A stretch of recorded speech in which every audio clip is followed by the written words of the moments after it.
Tinanggihan ng Malacanang noong Huwebes ang mga post sa social media na nag-aakusa na ang First Lady Liza Araneta Marcos ay detained sa Los Angeles, Estados Unidos. Walang katotohanan na ang First Lady ay inaresto ng anumang mga awtoridad habang nasa Los Angeles o sa anumang ibang lugar, ayon sa Presidential Communications Office (PCO). Si Marcos Jr. at ang First Lady ay nag-date noong Valentine's Day. Ayon kay Palace Press Officer Claire Castro, dumating ang First Lady sa Pilipinas noong madaling araw ng Lunes. Si Marcos ay nasa Los Angeles para sa Manila International Film Festival, na ayon sa mga organizer ay layong, ay promote at tulungan, na itaas ang mga pelikulang Pilipino mula sa Pilipinas sa Hollywood at iba pa. Nasa Miami, Florida at Los Angeles, California ang First Lady upang dumalo sa iba't ibang aktibidad kaugnay ng Meeting of the Minds at Manila International Film Festival mula Marso 5 hanggang 8, 2025.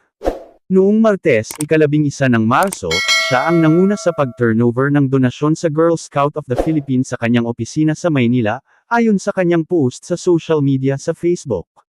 Ang pag-aresto kay dating Pangulong Rodrigo Duterte dahil sa isang warrant na inisyu ng International Criminal Court ay nagdulot ng mga maling akusasyon sa social media. Kasama sa mga ito ang tsismis tungkol sa umano'y pagkakadete ng First Lady, isang di umano'y mensahe ng suporta para kay Duterte mula kay US President Donald Trump, at ang maling akusasyon na naglabas ang Korte Suprema ng isang temporary restraining order sa kanyang pag-aresto at paglilipat sa The Hague sa Netherlands. Walang lugar para sa pekeng balita sa ating lipunan, at sana ay managot ang nagkalat ng pekeng balita. Malinaw na nagdulot ito ng kalituhan. Sana'y isang maling akala lamang ito. Nakakatakot isiping alam nilang mali ito at ikinalat nila ito nang may layuning magdulot ng kalituhan.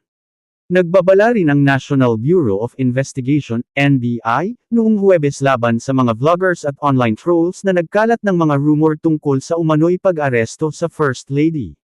Kinundena ni NBI Director Jaime Santiago ang mga kumakalat na maling balita, tinawag itong malicious, at binigyang diin na hindi dapat padala ang publiko sa mga gawa-gawang kwentong ito.